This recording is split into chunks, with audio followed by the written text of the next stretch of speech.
Welcome to Martha Runs the World, a podcast with a new take on running, fitness, and all things health-oriented. I'm Martha Hughes, your host, and each week I present a new topic that is of interest to all runners.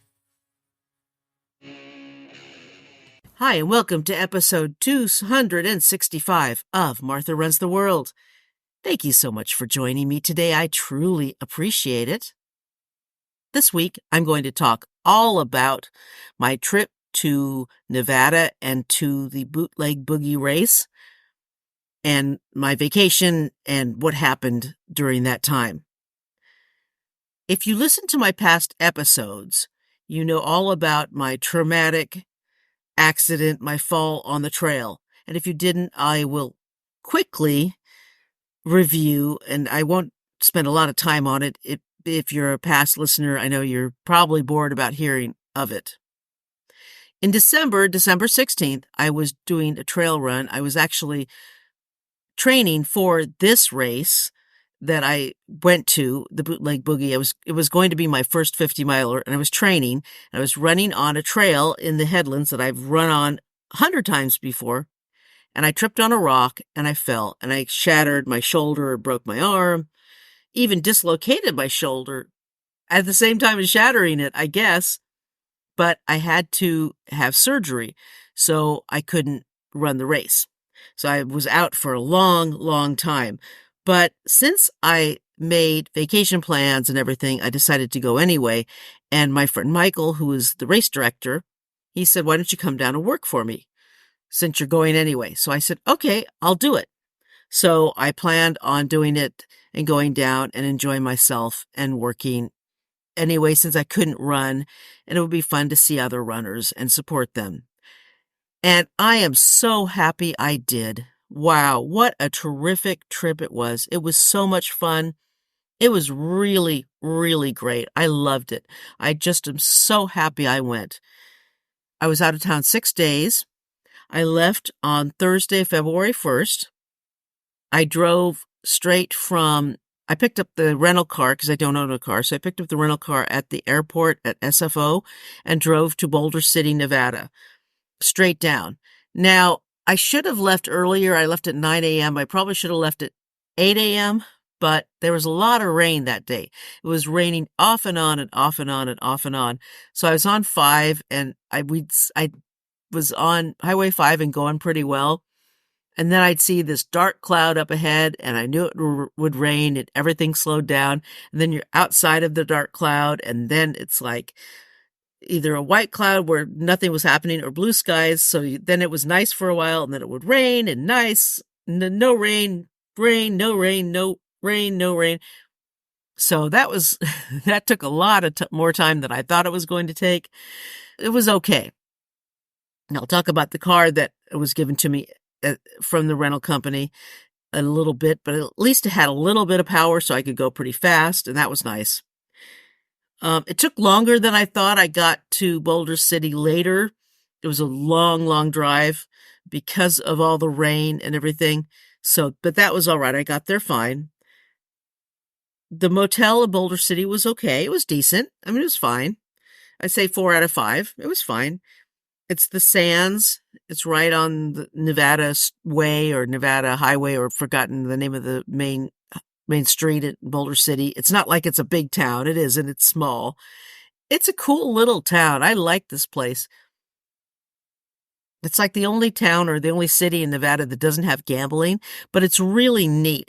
It's pretty well focused on the history of the area, on the railroad. There's a railroad museum in town, apparently, and it's only a few minutes from Hoover Dam, so it's really neat. And the race was just out of town in this area, this wilderness area. Really neat area. The Sands was good. It was clean, quiet, and safe, so everything you would want. It was a little dated. I kind of like hotels that are a little bit more up to date, but that was okay. It was unfortunately a spring mattress, and I think it hurt my arm. So every morning I woke up and my arm was kind of achy.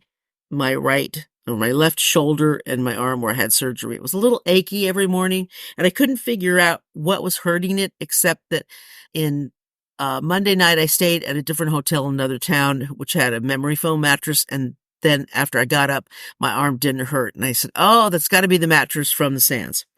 But that was the only thing that and that it was the mattress and the hotel being a little out of date was the only thing I could find wrong with it. It was just a nice hotel. Other than that, the staff at the Sands were top notch. They were so nice and so pleasant and really, really nice to deal with.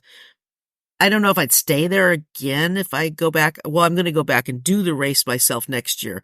Determined. Okay, I worked at the race. I saw how it is. I'm going to do it next year. I really, really am. I'm not sure if I'm going to stay at that hotel again. I'll figure it out next year. We'll see. Now, the next day was Friday morning early. I met up with Michael, the race director, early in the morning, and we did a whole bunch of stuff that day. We got things ready. We had to pick up a bunch of stuff, had to load up the truck that he had with all the supplies. Just was very, very busy most of the day. And then by nighttime, I was pretty tired and went back to the hotel. And there's not a whole lot of food choices in town, so you get what you get what you can get. So I think I had Chinese food that night. And it was okay. It was all right. Now, Saturday morning, I had to be at the race site at 4 a.m. So that came really quickly. And I'll tell you, it was super cold, really cold. It was like 30 degrees. It was really, really cold. I had to wipe down the back window because there was a little ice on it and of the car. And it was super cold. I'm glad I brought some gloves. I got these great gloves for Christmas that have some lining in them. So I'm so glad I brought those. So my hands were nice and warm.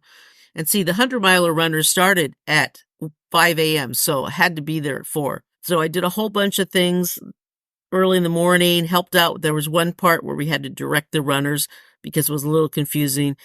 The course was not the easiest course. There were a lot of turns and a lot of different ways the runners had to go. So I must say that it was not the easiest course to follow, and many runners got lost.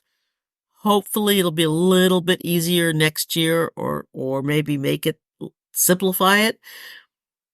I'm not sure. I'm not the race director, but it would be nice to make it just a teeny little bit easier. But other than that, or maybe make more signage or something, we'll figure it out. We'll make it better next year. The staff that Michael had working at the race were just the best. I met some really nice people, saw a couple people I knew already. I worked with Rob at the main aid station most of the day. He's just a great person. What a terrific person. Michael's very lucky to have him. He just was awesome. There was the teen daughter, Elle, of one of the runners. She was great there that night. I got to meet up with Charlene. I know Charlene, she's a Bay Area runner, but I met her husband, Fred. And I got to meet Jen and Rona, and they are so amazing, so terrific. And they did the Caldera aid station, and they just made that place magical. They also manned the Veterans aid station, which I did as well for part of the day, I think on Sunday. We both did that aid station. That's a really cool aid station. I'll talk about that a little bit.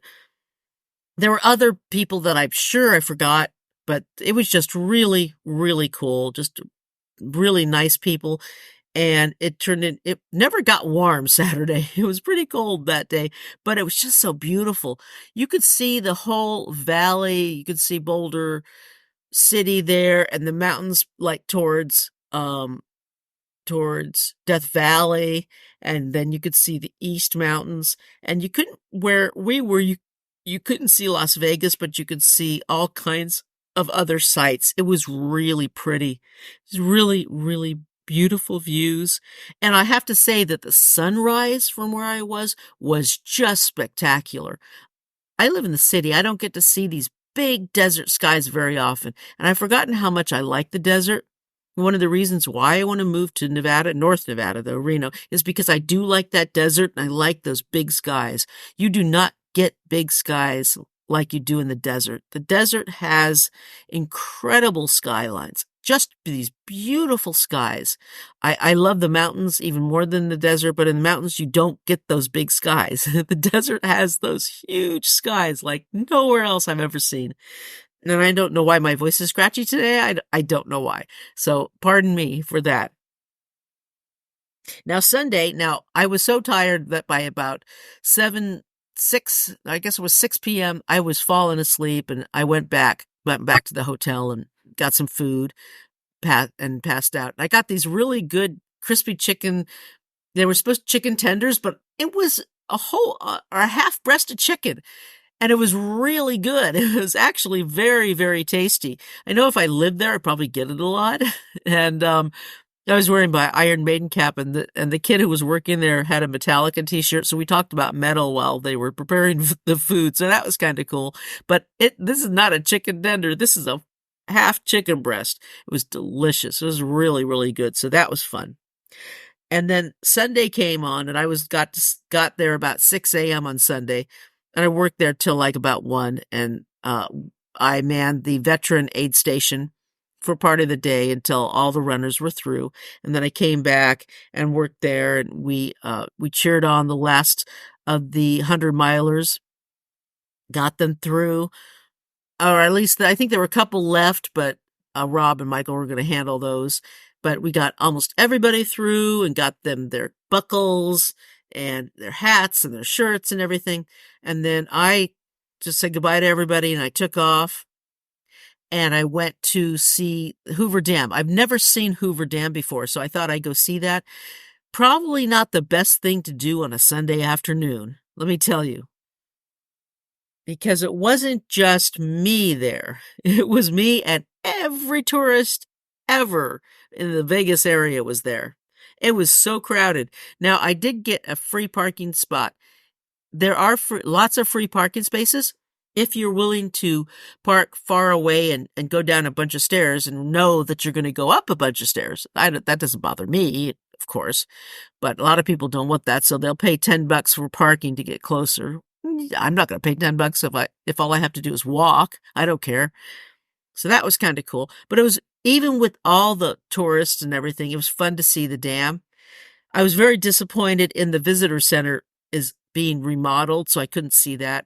So I'm going to have to go back, not on a Sunday or Saturday, but early on a weekday morning when they first open up. I think that's the best thing to do. Yeah, I'm reading a book all about it, so it's fascinating. The history of the Hoover Dam is fascinating. Monday morning, I drove out of Nevada and back to California. I didn't drive straight home, though. I drove as far as Desert Hot Springs and stayed at a very nice hotel. Now, I thought this would be easier to get home. Well, it really wasn't, to be honest. I probably should have stayed at Tehachapi. That would have been like the perfect place to stay. But I didn't know any better. I thought, oh, this would be cool, because I kind of like the Palm Desert area. And it was okay. I mean, the hotel was wonderful. Oh my gosh, let me tell you about the hotel. The place was really nice. And I wanted to stay in Palm Springs, but it's just too expensive there. I can't afford it. I mean, they're like $250, $300, so I couldn't afford that. This place was not that much. It was more than I usually spend, but it was pretty nice. And the hotel room was amazing. It was just so nice. Wonderful bed, a walk-in shower that is big with glass doors and everything. Oh, I love that shower. That shower is just incredible. And the staff was really, really nice.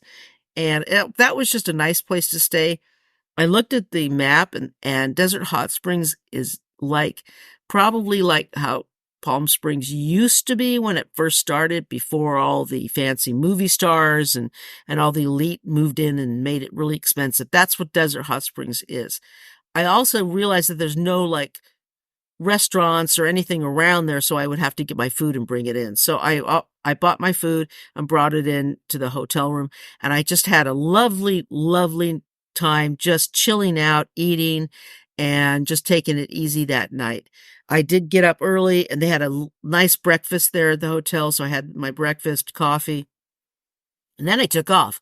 The thing is that the drive home was really hard because, again, it rained, and then it wouldn't rain, and then it rained, and then it didn't rain, and then it rained, and then it didn't rain. I swear to God, that went the whole way up until San Jose when the skies were blue, and it was much easier. Of course, when you hit San Jose, though, you hit traffic, so it's not that much easier. Now I rent mid-sized cars. I don't rent those teeny little crappy cars anymore because the last time I did that was just terrible. I'm going to see how much more SUVs are to rent because I don't know. I like this car. It was a Toyota Corolla, but I don't like sitting all the way down so low. And I'll tell you, the car had power. It was easy to drive, but it had the tiniest gas tank I've ever seen. It only held about 8.5 gallons of gas, which meant that I had to stop a lot for gas. Oh my gosh, I was stopping all the time. It took me like a tank and a half to get to Boulder City. Yeah, it did. It shouldn't have taken that much.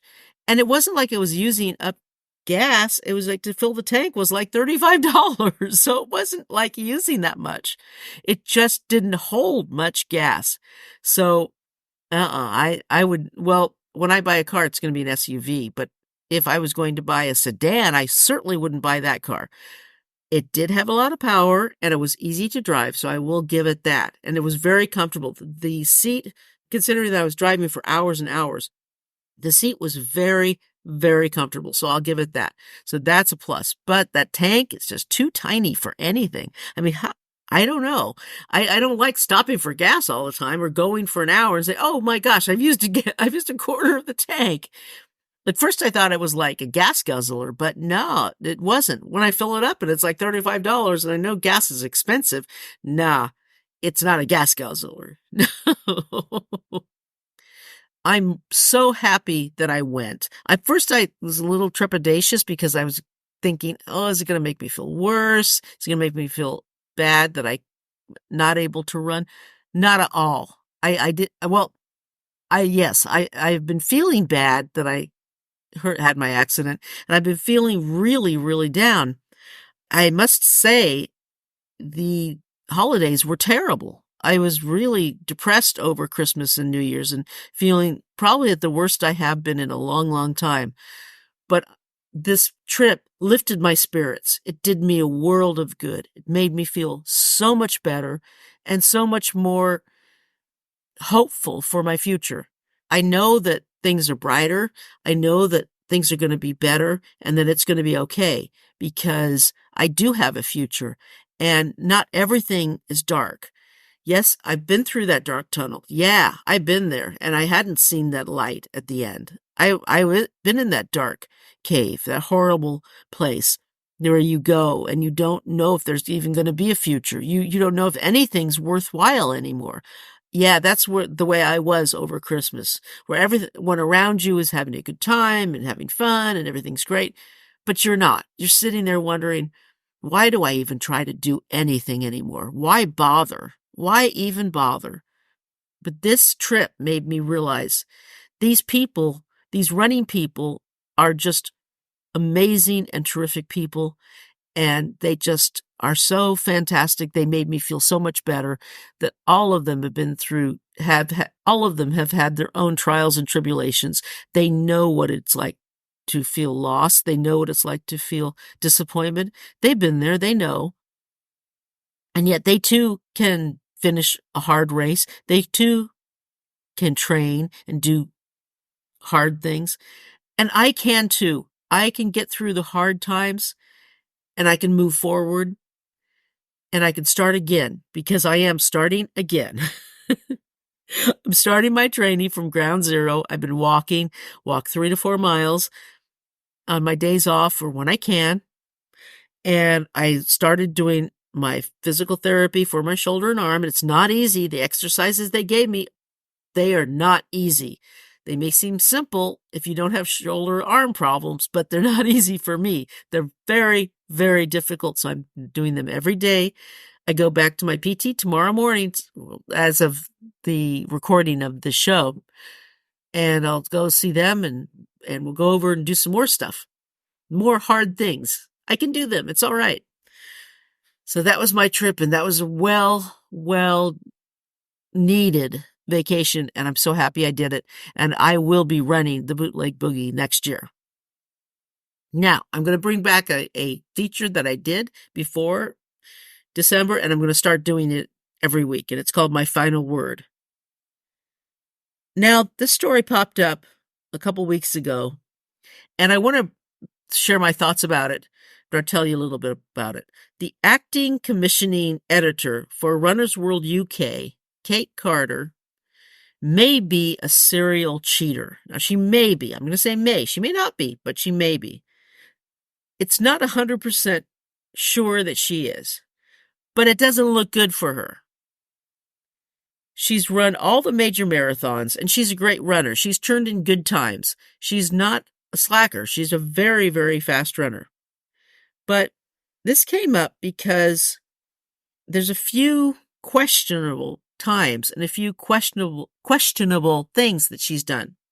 She missed a split in the 2023 London Marathon, giving her finish time of 1 hour, 32 minutes, and 12 seconds. And that's not an accurate finish time because she missed a split. So who knows what her real finish time is. Before that, she's worn a bib where her bib number was partially obscured and where her Garmin watch wasn't working. Now, that can happen. I've been in a lot of races where someone's bib number wasn't showing. And of course, your Garmin watch can not work at any time. That happens. But combine those things with everything else that's happening, and then it adds up. It all adds up. One of those on its own, not a big deal. But you combine everything, it adds up. She also claims to have had a missing race chip during the 2016 Berlin Marathon. If that's the case, if you have a missing race chip and you know about it before the race, you go to the help table and get that fixed. You don't wait till afterwards when someone asks you about it and they say, "Oh, I had a missing chip." Really? And you didn't do anything about it? Why didn't you fix it then? Why didn't you take care of it before the race instead of using it as an excuse afterwards? It's also been said that she ran the 2023 London Marathon, the same one where she missed the split. She also ran without a chip at that one as well. Then she manually, and this is the big one, then she manually entered a GPX time of a race. And the GPX time that she entered in happened to be the time of the 2019 London Marathon that she previously completed. So if you're going to enter a time manually, you're not going to enter it of a race that you did 4 years earlier. And you add that to everything else, there's a problem. If that was just the only thing, okay, well, you entered in the wrong time. So you can correct that and then enter in the right time. Or you can say, "Oops, sorry, I entered the wrong time. This is the right time." But you add that to everything else, to the fact that she's had a chip missing twice and never said anything about it before the race. Said, "Oh, I'm sorry, my chip is missing." Or directly after the race, you go to the help table after the race and say, "I lost my chip halfway through. This is my time." You can tell them that after the race. If you miss a chip, or if your chip falls off for some unexplained reason halfway through the race, you can go tell them afterwards and say what's going on. You're not going to say, "I lost a chip," when someone questions you about it, if you didn't say anything after the race or before the race. That's what I have a problem with. You don't say anything about it until someone questions you about it. That sounds weird to me. She states she's not a cheater, but I don't know. I mean, maybe she's not. Maybe these are all just oopsies that she forgot about. Maybe she doesn't care. I don't know. I mean, I can't say that she is or she isn't, but it's kind of adding up, isn't it? Interesting, I would say. So we'll see if anything comes out of it, and we'll see if she does anything questionable in the future. And that is today's show, and you can see everything on the website at martharunstheworld.com. You can become a Patreon patron at the website, martharunstheworld.com, as well as just throwing in a couple bucks if you want. And if you want to email me, it's martharunstheworld@gmail.com. And until next week, let's tie up our shoelaces and go for a run.